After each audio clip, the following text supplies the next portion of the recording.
যাবৎকাল তুমি যদি ধারাবাহিক হিসেবে খোঁজো তো দেখবে যে এমন সিরিয়াল কিছু আছে যারা হয়তো হারিয়ে গেছে স্মৃতি থেকে, কিন্তু কিছু জিনিস আছে যেগুলো টক করে মনে পড়ে যায়। একটা নতুন জিনিস এসেছে, এবার মানুষ দেখবে, তার মধ্যে নতুনত্ব যেমন খুঁজে পাবে, আগ্রহ সৃষ্টি হবে, ভীষণভাবে গ্রহণ করবে, ভালোবাসবে, মনে রাখবে। কি নাম? শান্তিলতা রায়। দাদু ও তো বাঙাল কি করে মেনে নেবে বলো? Everything is fair. 3টে প্রজন্ম রয়েছে এই ধারাবাহিকে এবং অনেক জুনিয়ররা রয়েছে এবং সকলের সঙ্গে কাজ করার এবং প্রত্যেকটা সিনের ক্ষেত্রে নিজেকে কতটা মানিয়ে নিতে হচ্ছে। আমি তো কাল সকালবেলা বৃদ্ধ হয়নি, পরশুদিন তো বৃদ্ধ হয়নি, তাহলে বৃদ্ধ হতে হতে এগিয়েছি। ও আমার চেয়ে ছোট আর আমি হচ্ছে বড়, সুতরাং ব্যক্তিগতভাবে আমি একটা তফাৎ তৈরি করে ফেললাম।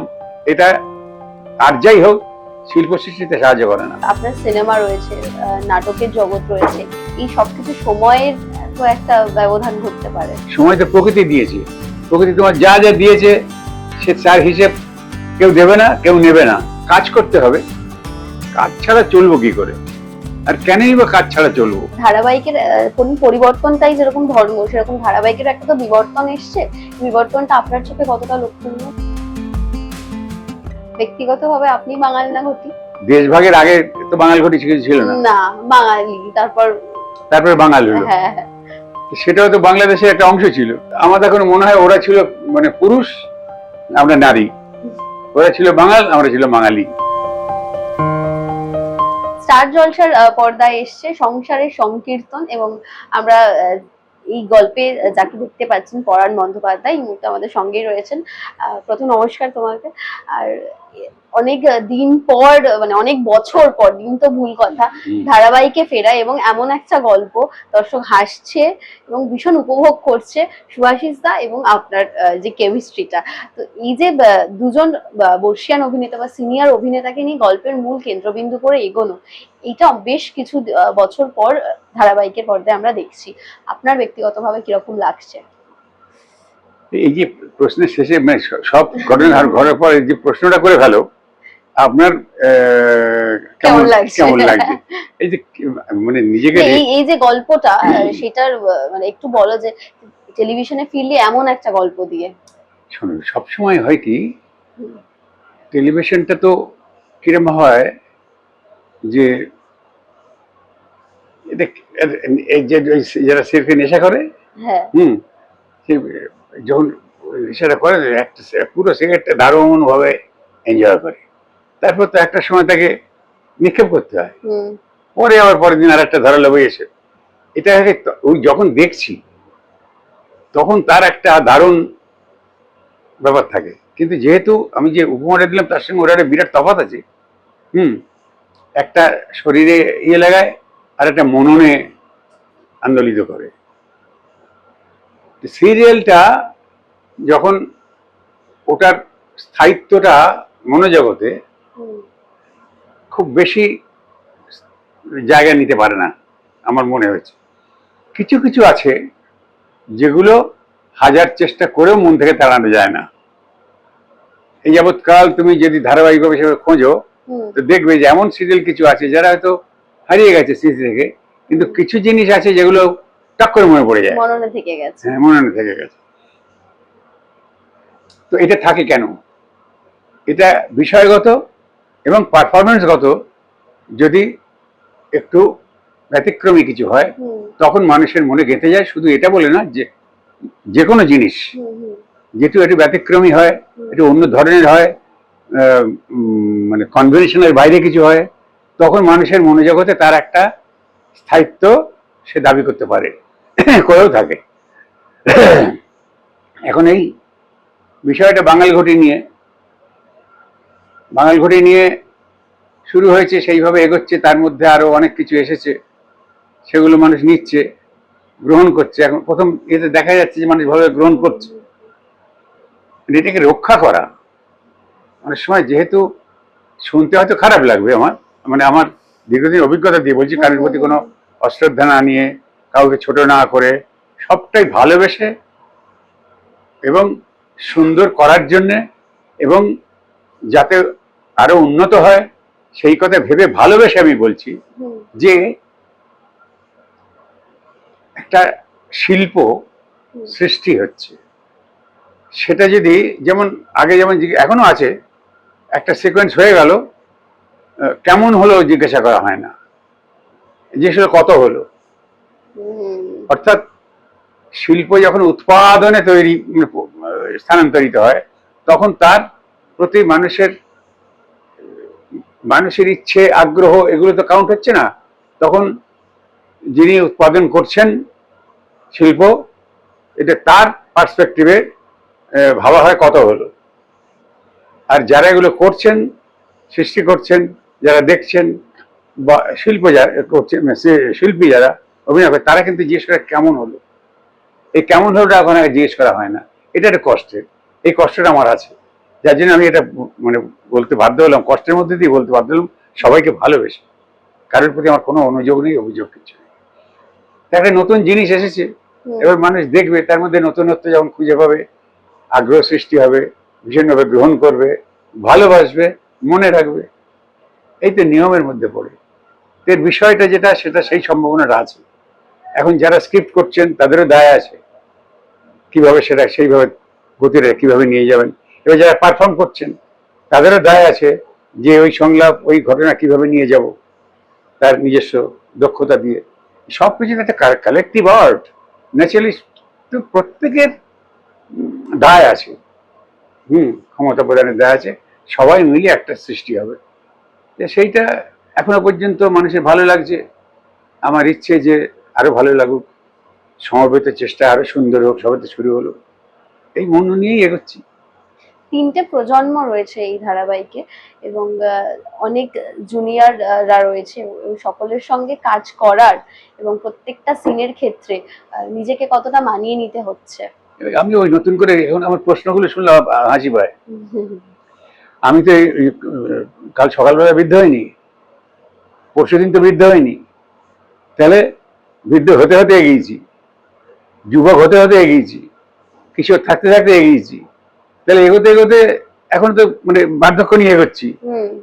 আর এর মাঝখানে যারা সামনে আসছে তাদের আমার থেকে কম বয়সী, মানে ছোট বলে ভাবতে পারছি না, আমার চেয়ে বড় ভাবতে পারছি না। আমি সমবয়সীদের সঙ্গে পথ হাঁটছি, একসঙ্গে কাজ করছি, কারণ এটা তো কালেকটিভ আর্ট। সেখানে হঠাৎ ও আমার চেয়ে ছোট আর আমি হচ্ছে বড়, সুতরাং ব্যক্তিগতভাবে আমি একটা তফাৎ তৈরি করে ফেললাম। এটা আর যাই হোক শিল্প সৃষ্টিতে সাহায্য করে না। আমার কাছে সবাই সবাই আমার বন্ধু, সে কেউ মানুক আর না মানুক, আমি সবাইকে বন্ধু বলেই ভাবি। আমার অভিনয় বন্ধু, নাট্য বন্ধু, একসাথে চলার বন্ধু। আচ্ছা, যেহেতু বেশ মানে অনেকগুলো বছর পর আবার ধারাবাহিক, আপনার সিনেমা রয়েছে, নাটকের জগৎ রয়েছে, এই সবকিছু সময়ের তো একটা ব্যবধান ঘটতে পারে। সময় তো আর আমার ট্যাগ থেকে যাচ্ছে না, আমার এক্সচেকার থেকে তো যাচ্ছে না সময়। সময় তো প্রকৃতি দিয়েছে, প্রকৃতি তোমার যা যা দিয়েছে সে তার হিসেব কেউ দেবে না, কেউ নেবে না। অনেকে বলে না, এই সবটা সময় নষ্ট করলাম, বলে না, অনেকেই বলেন।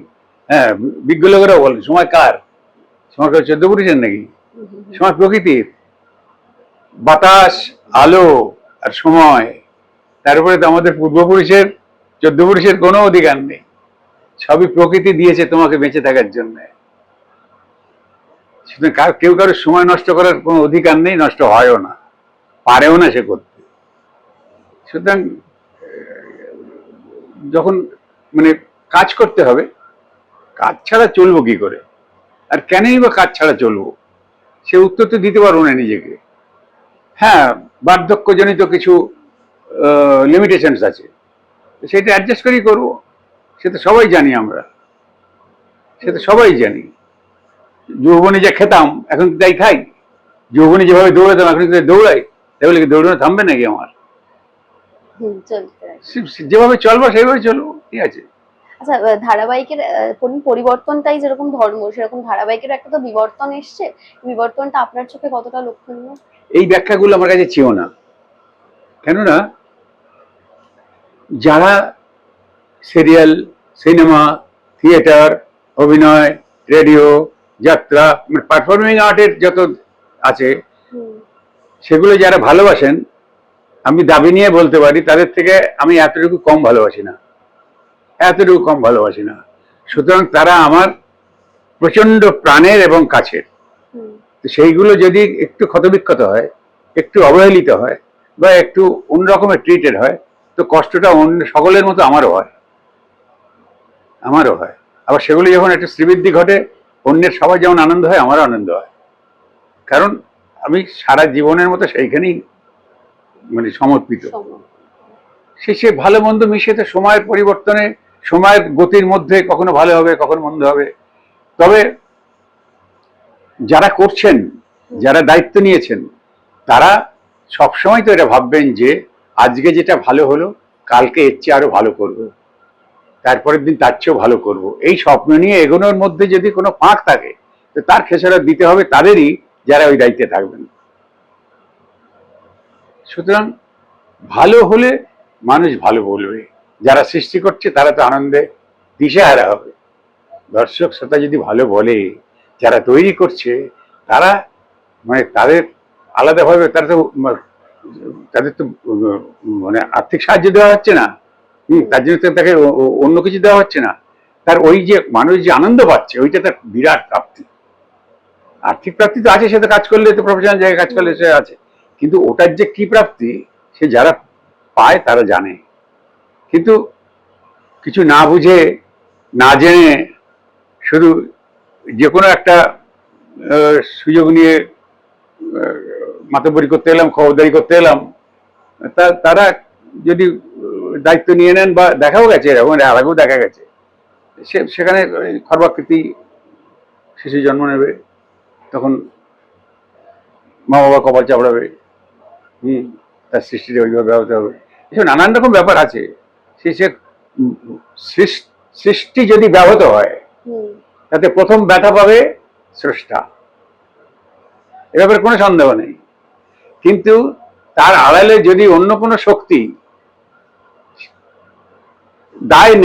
দায়ী হন, তাহলে এই স্রষ্টার দায় কিছুতে কমবে না, তার ব্যথা কিছুতে কমবে না। যার যা কাজ সে যদি সেইখানে ব্যাপৃত না হয়, তাহলে একটি ম্যাসাকার তো হবেই। আচ্ছা, এই যে ধারাবাহিকের ক্ষেত্রে আমরা অনেক সময় দেখে থাকি যে গল্পের মেয়াদ অনেক কমে আসে। আগে যেরকম ভাবে ধারাবাহিক চলতো, বছর বেশ 4 বছর কেটে যায়, সেখানে 3 মাস 2.5 মাসে শেষ হয়ে যায়। একটা টিআরপির খেলা, যেটা আপনি শুরুতেই বলছিলেন যে কত হলো ওই মাপকাঠিতে বেঁধে দেওয়া, সেটাতে শিল্পের স্বাধীনতা বা একজন শিল্পীর স্বাধীনতা কতটা খর্ব? শিল্পের স্বাধীনতা এখানে প্রশ্নই নেই। শিল্পী, এটা দক্ষতার প্রশ্ন, এটা দক্ষতার প্রশ্ন। মানুষকে আমি একটা সিরিয়াল করতাম, জন্মভূমি, আজও মানুষের মুখে মুখে ফেরে। 6 বছর চলেছিল, 6 বছর। তারপরে একটা করেছিলাম সোনার হরিণ, আমি আর সাবুদি করেছিলাম, তৃষ্ণা করেছিলাম, ধ্যাত্তেরিকা করেছিলাম। আচ্ছা, বহুদিন ধরে হয়েছে, সেগুলো তো মানুষ মনে রেখেছে, এবং বহুদিন ধরেই হয়েছে। কিন্তু সব জিনিসেরই না একটা শেষ ঠিক করতে হয়। কারণ কি হয়, তারপরে যেটা সেখান থেকে ল অফ ডিমিনিশিং রিটার্ন শুরু হয়। পিকে ওঠার পরে যদি আর তুমি খুঁজে না পাও, সেখানে থামতে হয়। না থামলে সেখান থেকে যদি তুমি আবার শুরু করো, তাহলে ওখান থেকে যখন ওই পর্যন্ত পিকে গেল, তারপরে যদি না থামো, তখন ওখান থেকে ডাউনওয়ার্ডস যাবে। এটাকে বলা হয় ল অফ ডিমিনিশিং রিটার্ন। তোমাকে বুঝতে হবে যে কোথায়, যে পিকে উঠে তুমি সবচেয়ে বেশি প্রশংসাটা কুড়িয়েছো, সেখানে থামতে হবে।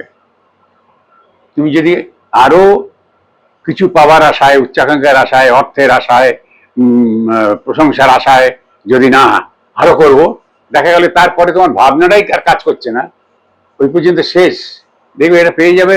তুমি অনেক আমাদের ভারতীয় শিল্পী আছেন বা বাইরেও আছেন, যারা তুঙ্গে উঠেছেন, যাদের গান, অন্য কিছু পারফরমেন্স দেখে যারা অসাধারণ, এইখানে তিনি থেমেছেন, ওইটা হচ্ছে শেষ। ওর পরে মানুষ আর কিছু দেখেনি, কিন্তু ওইটা হচ্ছে চরম। ওই চরম নিয়ে মানুষ কিন্তু বেঁচে রইল, তিনিও বেঁচে রইলেন। আমরা অনেকে দেখেছি যে তারা ভাবছে যে আমি আরো, এইখানে এখন এইটা হচ্ছে, তাহলে আমি এখানে 10 পেয়েছি, তো এবার আমাকে 12 পেতে হবে। কিন্তু ওই যে চরম যেটা করেছেন সেখান থেকে নিয়ে তার এফোর্টটা মানে ক্ষমতাটা সেই আর করলো না, কাজ করলো না বলে তিনি 10 থেকে নেমে 9:30 চলে এলেন বা 9 চলে এলেন এবং এটা কাউন্ট হয়ে গেল। ওখানে যদি তিনি থামেন হ্যাঁ। তাহলে 10টা ফেলে এলেন, 9 গিয়ে থেমে গেলেন, ওই 9টা তার সর্বশেষ কাউন্ট হয়ে গেল। ব্যক্তিগতভাবে আপনি বাঙালি না ঘটি? কেন বলে বুঝতে পারি না, মানে বাংলা মানে দেশভাগের আগে তো বাঙাল ঘটি কিছু ছিল না, না, বাঙালি, তারপরে বাঙাল হলো। হ্যাঁ। সেটাও তো বাংলাদেশের একটা অংশ ছিল, যেহেতু ওটা ওইখানে চলে গেছে তার মধ্যে ওরা বাঙাল হয়ে গেল। তো আমার এখন মনে হয় ওরা ছিল মানে পুরুষ, আমরা নারী, ওরা ছিল বাঙাল, আমরা ছিল বাঙালি, এই মনে হলো। আমি দেশভাগের অনেক আগে চলে এসেছি এখানে, আমার জন্ম হয়েছিল বেলেঘাটায়, কিন্তু আমার বাবার বাপের বাড়ি ছিল যশোরে।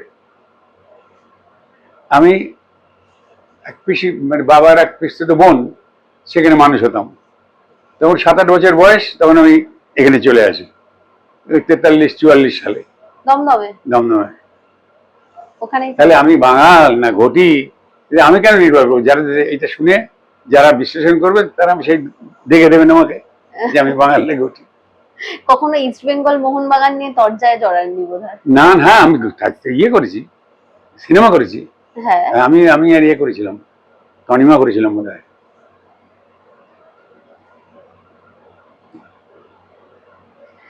আচ্ছা, যেটা মানে বলছিলাম যে এই যে ধারাবাহিক এবং ভীষণ এনজয় করছে প্রোমো থেকে আরম্ভ করে, তো সবে জার্নি শুরু। সুভাষিস দার সঙ্গে বোধহয় অনেকগুলো দিন পর আবার কাজ একসঙ্গে। না, কিছুদিন আগে তো করেছি, একটা পাগলা দাশু করেছি। হ্যাঁ, টেলিভিশন তো দুজনেরই বেশ, আপনার তো বহু বছর এবং সুভাষিস দা অনেকদিন পর টেলিভিশনে পেল। শ্বশুর জামাইয়ের এই কেমিস্ট্রিটা বোধহয় দারুণ এনজয় উপভোগ করছেন আপনিও। হ্যাঁ, উপভোগ করি, স্ক্রিপ্ট যত সুন্দর হবে উপভোগের ক্রিম তত বেশি, এই হচ্ছে মোদ্দা কথা। থ্যাংক ইউ, ধন্যবাদ আপনাকে। এবং শেষে যারা টেলিভিশনে, আমি ইংরেজি বুঝি না সেটা বলছি না, টেলিভিশনের দর্শকদের কি বলবো টেলিভিশন কম দেখতে বলবো? না, একটু বলুন যে নতুন একটা ধারাবাহিক এবং সময়টা করে, এটা ওদের প্রমোশনের জন্য। হ্যাঁ, আপনারা হয়তো খবর পেয়ে গেছেন এর মধ্যে যে রাত্রি 10টা নাগাদ স্টার জলসায় এখন সিরিয়াল আইছে সংসারের কীর্তন, 10টা থেকে শুরু। দেখেন, আমি আছি, সুভাষিস আছে, আরো অনেকেই আছে, নতুন নতুন আছে, পুরান আছে। আমার মনে হয় ভালো লাগবো। বাঙাল ঘটির লড়াই ভাবে দেখলে কিন্তু আরাম পাইবেন না। এই বাঙাল ঘটির জনিত কিছু ঘটনা আছে, সংস্কার আছে, এইটা লইয়েই একটা জগা খিচুড়ি হয়েছে আর কি। প্যালিটেবল খাই, দেখেন প্যালিটেবল স্যালাড খাইছেন তো? হ্যাঁ, মজা লাগবে গিয়া। হ্যাঁ, ভালো থাকবেন, নমস্কার। টলিউডের লেটেস্ট আপডেট, গসিপ ও এক্সক্লুসিভ ইন্টারভিউ দেখার জন্য এখনই সাবস্ক্রাইব করুন সিটি সিনেমার ইউটিউব চ্যানেল আর ফলো করুন আমাদের ফেসবুক, ইনস্টাগ্রাম ও হোয়াটসঅ্যাপ চ্যানেল।